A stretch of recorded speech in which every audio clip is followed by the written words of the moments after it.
बिस्मिल्लाहिर्रहमानिर्रहीम। अस्सलाम वालेकुम friends, welcome to my channel cooking with Fatima. कैसे हैं आप सब? उम्मीद करती हूँ आप सब अपने अपने घरों में खैर खैरियत से होंगे, खुशहाबाद होंगे, हंसते मुस्कुराते होंगे।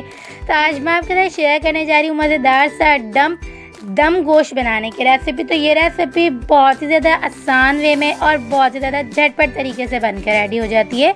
तो अब ईद हो या बकरा ईद या किसी भी तरह की जो है वो स्पेशल दावत हो, या आप घर में जो है वो कोई में बहुत ज़्यादा मज़ेदार तरीके से जो है वो खाना बनाना चाहें, तो आप इस रेसिपी को ज़रूर से ट्राई करिएगा।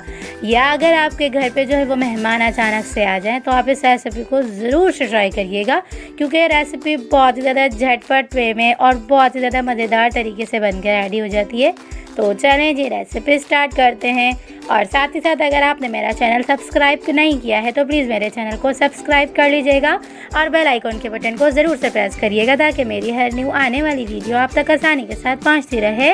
बिस्मिल्लाहिर्रहमानिर्रहीम। तो सबसे पहले हम चॉपर मशीन में तकरीबन 2 अदद इस तरह से कट किए हुए टमाटर ऐड कर देंगे, और तकरीबन ही इसमें हम 2 अदद मीडियम साइज़ की प्याज इस तरह से कट की हुई ऐड कर देंगे, और इन तमाम को अच्छी तरह से जो है वो दरदरा फॉर्म में चॉप कर लेंगे।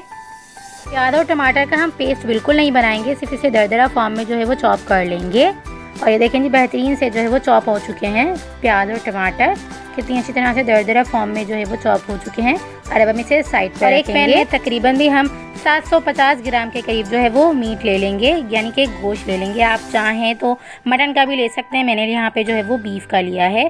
तो इसके अंदर हम तकरीबन भी 1 प्याली के करीब घी ऐड कर देंगे। इसमें प्याज और टमाटर चॉप किया हुआ ऐड कर देंगे। उसके बाद इसमें हम तकरीबन भी 1 टेबल स्पून के करीब लहसुन अदरक का पेस्ट ऐड कर देंगे।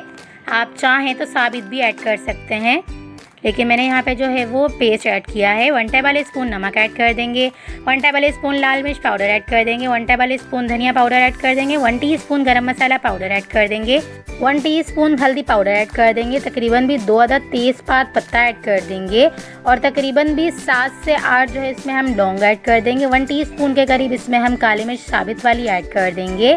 मसाला ऐड करने के बाद इसे हम अच्छी तरह से जो है वो मिक्स कर लेंगे। उसके बाद इसमें हम तकरीबन भी 1 प्याली के करीब दही शामिल कर देंगे, और इसके साथ ही इसमें हम तकरीबन भी 1 अदद बड़ी इलायची ऐड कर देंगे, और इन तमाम को अच्छी तरह से मिक्स कर लेंगे।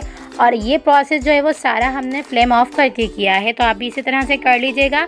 उसके बाद इसकी हम फ्लेम को ऑन करेंगे और बिल्कुल लो फ्लेम पे तकरीबन भी आधा घंटा के लिए इसे पकने के लिए छोड़ देंगे, या इतना इसे पकाएंगे कि ये बहुत ही अच्छी तरह से गल जाए। तो देखिए जी, 30 से 35 मिनट के दौरान बिल्कुल लो फ्लेम पे अच्छी तरह से कुक करने के लिए, यानी कि दम की जो है फ्लेम पे अच्छी तरह से कुक करने से बहुत ही मज़ेदार सा जो है वो गोश्त हमारा गल चुका है, देख सकते हैं आप।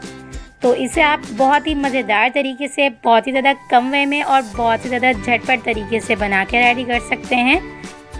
तो ये देखें जी, मज़ेदार सा हमारा दम गोश्त बन के रेडी हो चुका है। तो आप इस रेसिपी को मेरी रेसिपी से एक बार ज़रूर से ट्राई करिएगा और मुझे अपना फीडबैक ज़रूर से दीजिएगा। आपको ये रेसिपी कैसी लगी है तो प्लीज़ मेरे चैनल को सब्सक्राइब कर लीजिएगा, बेल आइकॉन के बटन को ज़रूर से प्रेस करिएगा, ताकि मेरी हर न्यू आने वाली वीडियो आप तक आसानी के साथ पहुंचती रहे। तो चलें जी, मिलते हैं नेक्स्ट वीडियो में। जब तक अपना ख्याल रखिएगा, मुझे दुआओं में याद रखिएगा, ईद की खुशियों में मुझे भी ज़रूर से याद रखिएगा। मिलते हैं नेक्स्ट वीडियो में बहुत ही आसान, सिंपल और यूनिक सी रेसिपी के साथ। अल्लाह हाफिज़।